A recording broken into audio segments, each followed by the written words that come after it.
Jesus, you can have this whole world. Give me Jesus. Halo adik-adik, selamat hari Minggu. Nah, hari ini tanggal 29 November 2020. Kita lihat ya, ada satu lilin. Ini artinya kita memasuki Advent pertama di tahun ini. Apa sih Bang artinya Advent? Advent itu adalah kita menantikan kedatangan Juru Selamat. Jadi adik-adik, Advent itu ada 4 sampai nanti tanggal 25 kita merayakan kelahiran Tuhan Yesus Kristus. Jadi kita siapkan hati kita untuk menyambut Juru Selamat, agar ketika kita merayakan hari Natal, hati kita dipenuhi sukacita dan kembali menjadi hati yang bersih untuk menyambut kelahiran Tuhan Yesus. Nah, kita mau kan Bang? Kita mau ibadah dulu nih Kak. Tapi sebelumnya siapkan dulu hati kalian ya.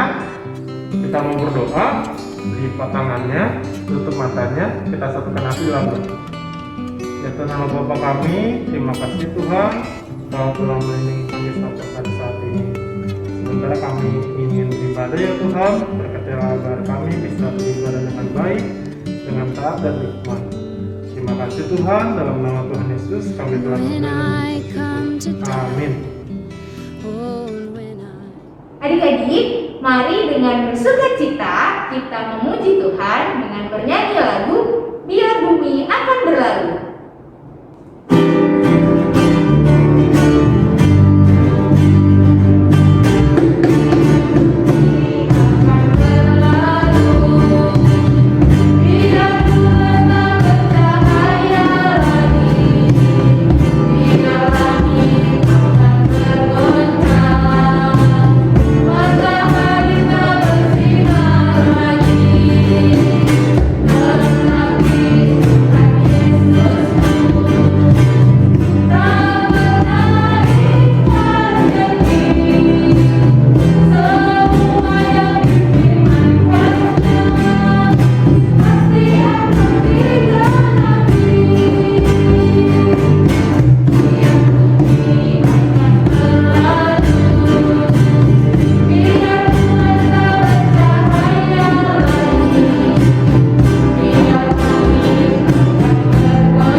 Adik-adik, sudah siapkan untuk mendengarkan firman Tuhan? Sebelum itu, yuk sama-sama kita naikkan pujian, kita harus membawa berita.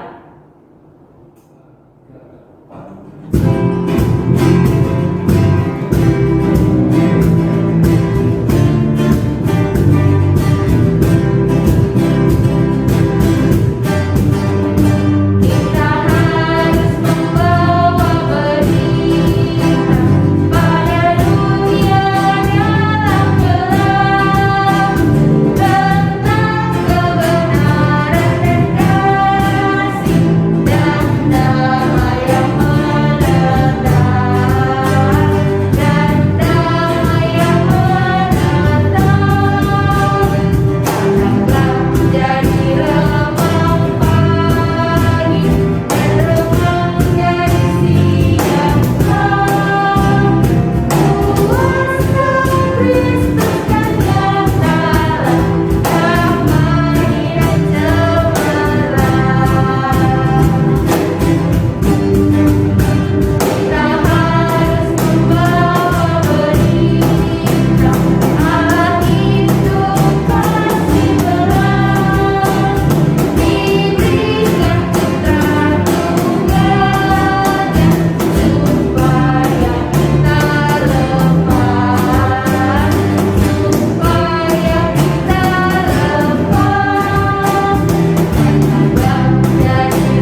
dekat, kita akan segera memperingati lahirnya seorang bayi.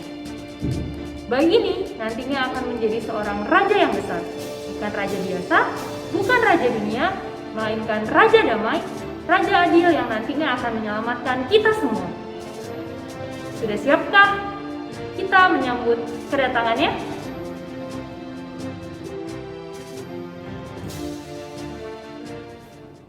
Adik-adik pasti pernah nonton berita seperti ini, ya. Biasanya berita berisi informasi dan kabar tentang situasi terkini. Halo adik-adik, selamat hari Minggu. Gimana kabarnya hari ini? Abang harap semua sehat dan sukacita ya. Sedikit tadi sudah kita lihat ada cuplikan. Pernah kan adik-adik menonton berita? Biasanya kalau dalam berita berisi informasi, pemberitahuan tentang apa yang terjadi. Ngomong-ngomong soal berita, kita flashback dulu sedikit, kita ulas tentang sebuah kerajaan. Sudah pasti, kerajaan Israel. Kerajaan Israel ini tadinya adalah kerajaan yang kuat, disegani, ditakuti oleh bangsa lain, sampai akhirnya mereka terpecah menjadi bangsa yang kalah, dan bahkan menjadi bangsa yang diperbudak. Semua terjadi ketika negara api menyerang. Negara api menyerang bukan negara api yang dimaksud seperti animasi yang lain itu loh. Tapi negara api yang dimaksud adalah ketika kerajaan Asyur menyerang bangsa Israel dan bangsa Israel kalah. Nah, negara api yang abang maksud itu bukan cuma si kerajaan Asyur adik-adik, tapi dari bangsa Israelnya sendiri, dari dalam bangsa Israelnya sendiri. Apa yang membuat mereka kalah, terpecah, dan menjadi bangsa yang budak?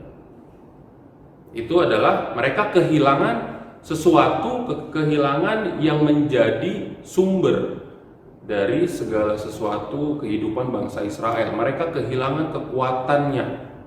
Apa kekuatannya bangsa Israel? Sehingga dulu mereka ditakuti dan bahkan disegani kerajaan lain. Yaitu adalah penyertaan Allah.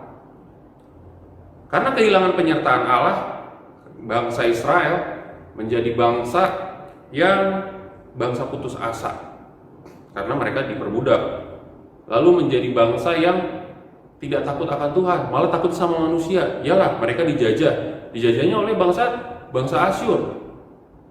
Mereka takut kepada manusia. Yang terakhir, mereka menjadi bangsa yang hidup dalam dosa. Karena kehilangan penyertaan Allah, menjadi bangsa yang tidak lagi ditakuti, bahkan kerajaan yang hancur, bangsa Israel itu. Hingga akhirnya datanglah Nabi Yesaya, hadirlah Nabi Yesaya ke tengah-tengah bangsa Israel, membawa kabar, membawa berita. Beritanya gak main-main, beritanya langsung dari Tuhan, beritanya langsung dari Allah, bahwa bangsa Israel akan diselamatkan, akan dipulihkan, dan menjadi lagi bangsa yang besar. Berarti mereka berpikir, akan ada seorang pemimpin. Berarti kerajaan Israel akan bangkit. Wah, berarti yang hadir adalah seorang raja. Adik-adik, nats pengajaran kita untuk minggu hari ini dari Yesaya 11 ayat 1 sampai 3. Yesaya 11 ayat 1 sampai 3. Kita baca sama-sama ya. Raja damai yang akan datang. Suatu tunas akan keluar dari tunggul Isai, dan taruh yang akan tumbuh dari pangkalnya akan berbuah. Roh Tuhan akan ada padanya, roh hikmat dan pengertian, roh nasihat dan keperkasaan, roh pengenalan dan takut akan Tuhan. Ya, kesenangannya ialah takut akan Tuhan. Ia tidak akan menghakimi dengan sekilas pandang saja, atau menjatuhkan keputusan menurut kata orang. Ngomong-ngomong soal raja, sudah pasti gambaran raja yang ada dalam pikiran kita. Yang pertama pasti seorang pemimpin, punya kerajaan. Biasanya pakai mahkota, pakai jubah. enggak salah sih adik-adik. Hanya saja seorang raja yang diberitakan oleh Nabi Yesaya untuk hadir di tengah-tengah bangsa Israel bukan raja yang biasa. Loh, kok raja biasa? Iya, bukan raja yang biasa yang pakai mahkota dan lain sebagainya. Hanya saja raja yang akan datang dan hadir itu raja yang luar biasa, yaitu raja damai, raja adil yang akan membebaskan bangsa Israel dari penjajahan bangsa Asyur, adik-adik. Nah, penjajahan yang dimaksud bukan cuma penjajahan secara fisik, tapi juga secara mental, adik-adik. Nah, bangsa Israel yang menjadi hidup dalam dosa. Nah, raja yang akan hadir, raja yang akan datang ini merupakan raja damai, raja adil. Ketika mendengar berita tersebut, kabar tersebut dari Nabi Yesaya, bangsa Israel menjadi sukacita dan mengharapkan kehadiran raja tersebut, adik-adik.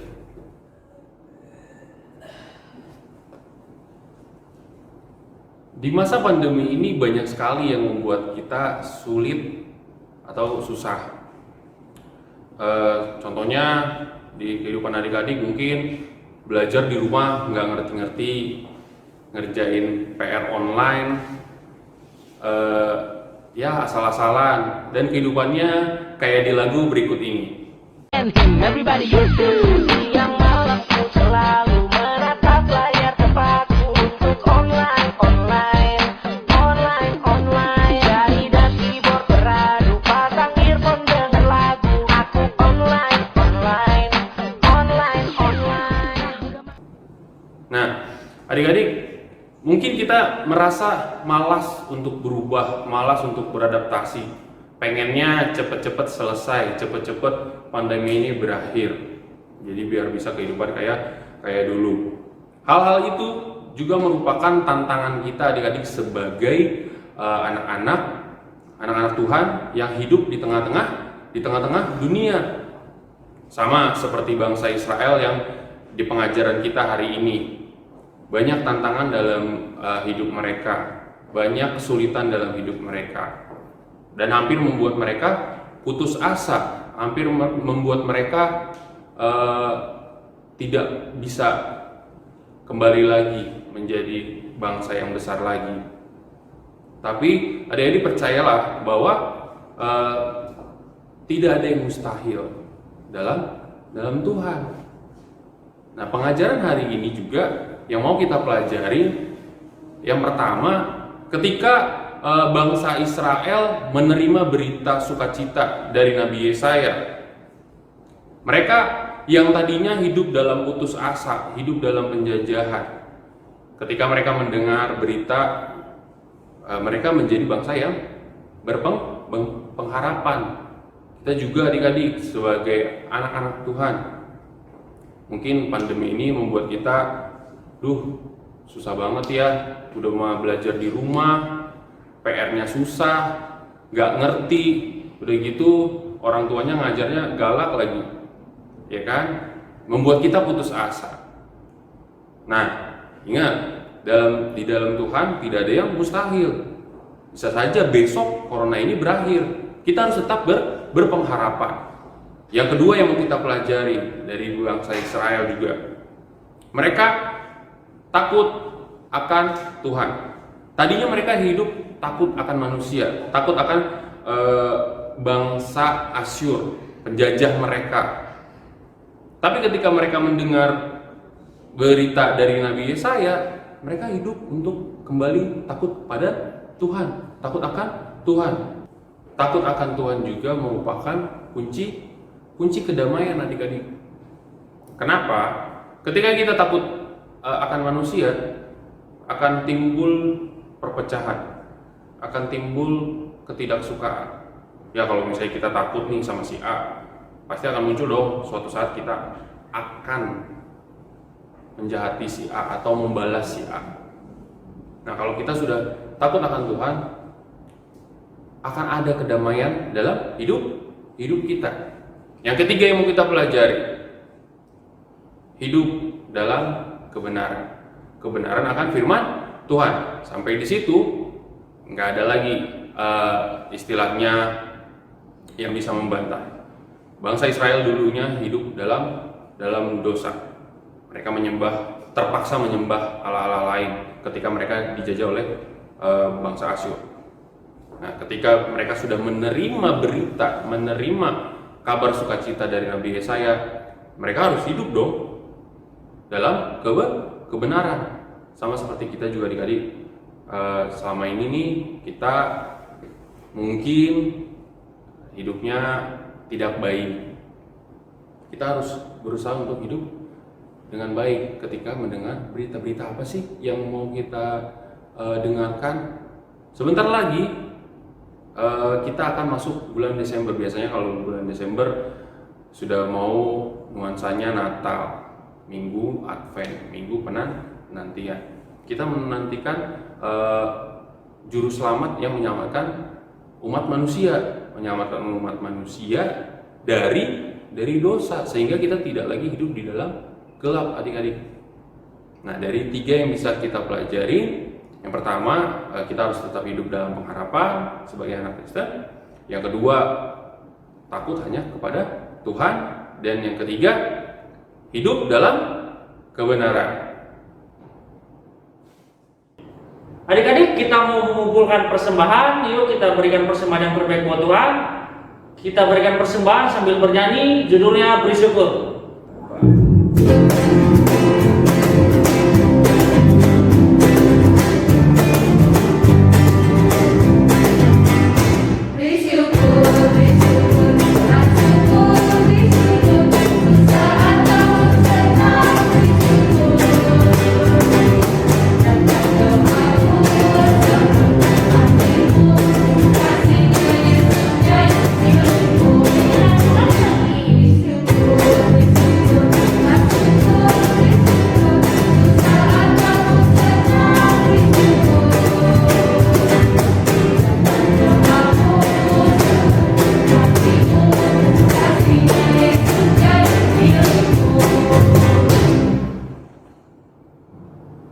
Adik-adik, pengajaran hari ini kita menjadi anak-anak yang penuh pengharapan, takut akan Tuhan, dan hidup dalam kebenaran. Kita mau bernyanyi dengan judul Penuh Harapan.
Adik-adik, kita mau bersatu di dalam doa.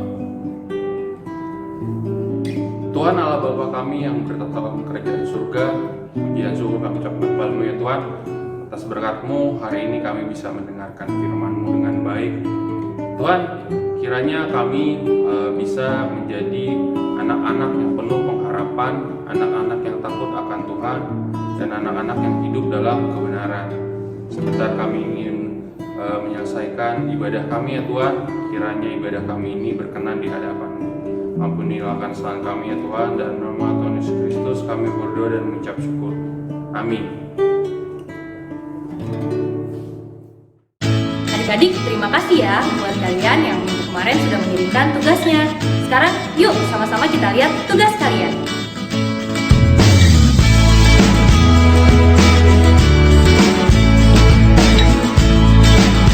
Yohanes 11 ayat 25. Jawab Yesus, Akulah kebangkitan dan hidup.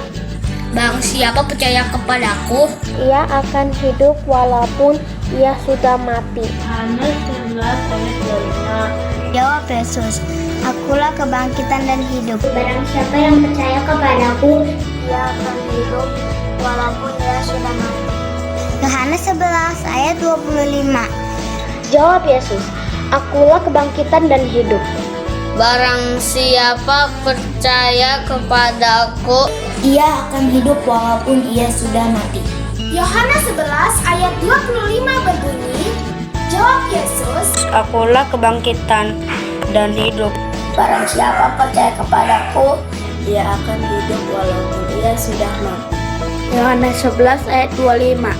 Jawab Yesus, Akulah kebangkitan dan hidup. Barang siapa percaya kepadaku, Ia akan hidup walaupun ia sudah mati. Yohanes 11 ayat 25. Jawab Yesus, Akulah kebangkitan dan hidup. Barang siapa yang percaya kepada Aku, Ia akan hidup walaupun ia sudah mati. Yohanes 11 ayat 25. Jawab Yesus, Akulah kebangkitan dan hidup. Barang siapa percaya kepadaku, Ia akan hidup walaupun ia sudah mati. Yohanes 11 ayat 25. Jawab Yesus, Akulah kebangkitan dan hidup. Barang siapa yang percaya kepadaku, Ia akan hidup walaupun ia sudah mati. Yohanes 11 ayat 25. Jawab Yesus, Akulah kebangkitan dan hidup. Barang siapa yang percaya kepadaku, Ia akan hidup walaupun ia sudah mati. Yohanes 11 ayat 25. Jawab Yesus, Akulah kebangkitan dan hidup. Barang siapa percaya kepadaku, Ia akan hidup walaupun ia sudah mati. Yohanes 11 ayat 25. Jawab Yesus, Akulah kebangkitan dan hidup. Barang siapa percaya kepadaku, Ia akan hidup walaupun ia sudah mati. Yohanes 11 ayat 25. Jawab Yesus, Akulah kebangkitan dan hidup. barang siapa percaya kepadaku, Ia akan hidup walaupun ia sudah mati. Yohanes 11 ayat 25. Jawab Yesus, Akulah kebangkitan dan hidup. barang siapa percaya kepadaku, Akan hidup walaupun ia sudah mati. Yohanes 11 ayat 25. Jawab Yesus, Akulah kebangkitan dan hidup. Barang siapa yang percaya kepadaku, ia akan hidup walaupun ia sudah mati. Yohanes 11 ayat 25. Jawab Yesus, Akulah kebangkitan dan hidup. Barang siapa percaya kepadaku, Ia akan hidup walaupun dia sudah mati. Yohanes 11 ayat 25. jawab Yesus, Akulah kebangkitan dan hidup. Barang siapa percaya kepadaku, dia akan hidup walaupun dia sudah mati. Yohanes 11 ayat 25. Jawab Yesus, Akulah kebangkitan hidup. barang siapa percaya kepadaku, dia akan hidup walaupun ia sudah mati. Yohanes 11 ayat 25. Jawab Yesus, Akulah kebangkitan dan hidup. Barang siapa percaya kepadaku, ia akan hidup walaupun ia sudah mati.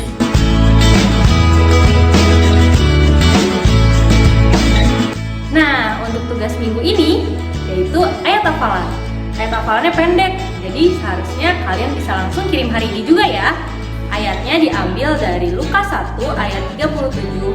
Isinya, Sebab bagi Allah tidak ada yang mustahil. Nanti kalian rekam diri kalian, jangan lupa sebutin dari ayatnya, baru isinya, dan segera kirim ke guru kelas masing-masing.